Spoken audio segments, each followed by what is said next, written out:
Je voudrais, dans le quatrième point, m'attarder sur les mesures qui ont été prises, particulièrement en ce qui concerne le permis de conduire, pour optimiser le processus de sa délivrance. 3 mesures essentielles. La carte de permis biométrique fait partie des dernières mesures, mais les 2 premières mesures que nous avions prises, et nous avons dématérialisé l'organisation de l'épreuve de composition au code.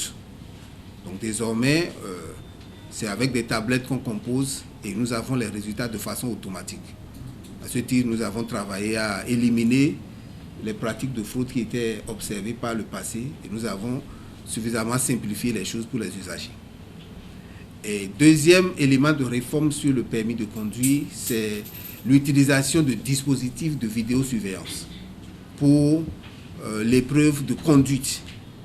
Donc désormais, nous enregistrons les performances des candidats à l'épreuve de conduite et nous visualisons ces performances-là pour nous assurer si les examinateurs ont noté les candidats comme cela se doit. Donc ça introduit aussi une certaine transparence pour crédibiliser dans le processus de délivrance, dans l'organisation de l'épreuve de conduite.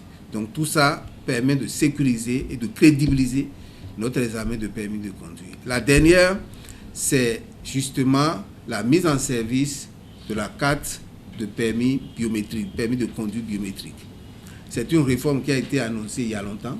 Donc il y a 5 ans en arrière, on parlait de la mise en service de cette carte. Aujourd'hui, c'est une réalité. Nous avons mis en place un dispositif, un arrangement avec l'Agence nationale d'identification des personnes pour que les cartes biométriques, les cartes de permis de conduire soient éditées par cette agence-là. Donc le processus a pris du temps pour qu'on affine les arrangements. Maintenant, c'est une réalité. J'avais demandé aux auto-écoles et aux candidats de patienter, qu'on allait pouvoir, avant la fin de cette année, mettre en utilisation ces cartes. Aujourd'hui, c'est une réalité. Les cartes ont été imprimées et nous sommes en mesure de commencer par les distribuer à partir du lundi prochain. Pourquoi les cartes de permis biométriques? Pourquoi on a changé le format? Le format que nous avons aujourd'hui, c'est un format de carton à 3 volets. Et vous savez qu'il était indiqué de moderniser ce format-là, parce que c'est difficile à conserver, ça se détériore, etc. Donc il est important de moderniser ce format de permis.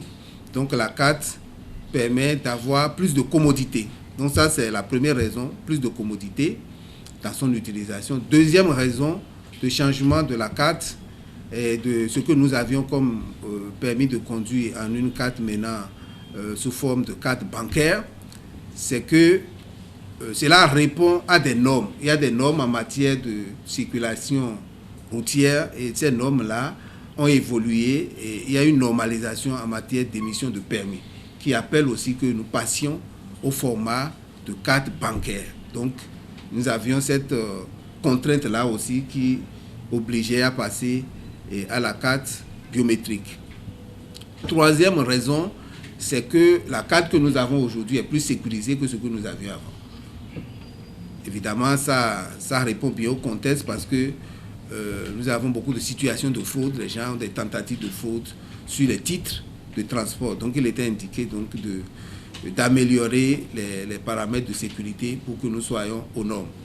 Et la quatrième raison, c'est que nous avons voulu aussi que l'ANAT se concentre sur son métier. L'ANAT n'a pas pour métier de faire des cartes.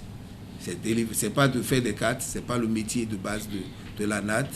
Donc nous avons préféré nous appuyer sur l'ANIP qui a pour métier d'éditer des cartes d'identité, les cartes au plan national. C'est notre agence expert en la matière. Nous avons préféré déléguer à cette agence-là.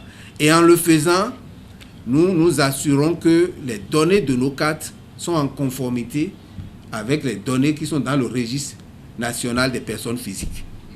Donc nous créons une cohérence des données pour sécuriser l'identification des personnes au plan national. Donc c'est les 4 principales raisons qui justifient que nous passions la carte sous format papier 3 volets à une carte maintenant biométrique format carte bancaire. Et la question que les usagers seront en droit de se poser, est-ce que en innovant, en créant en mettant en utilisation cette nouvelle carte, est-ce que ça génère des coûts additionnels pour les usagers en ce qui concerne les tarifs de l'ANAT? La réponse est non. La réponse est non. Étant donné que nous avons travaillé avec une agence au plan national, le travail d'édition qui nous est fait, c'est un travail au prix coûtant. Donc, comme nous avons trouvé une meilleure approche pour éditer les cartes, nous n'allons pas demander aux populations de débourser davantage avant d'avoir ces cartes.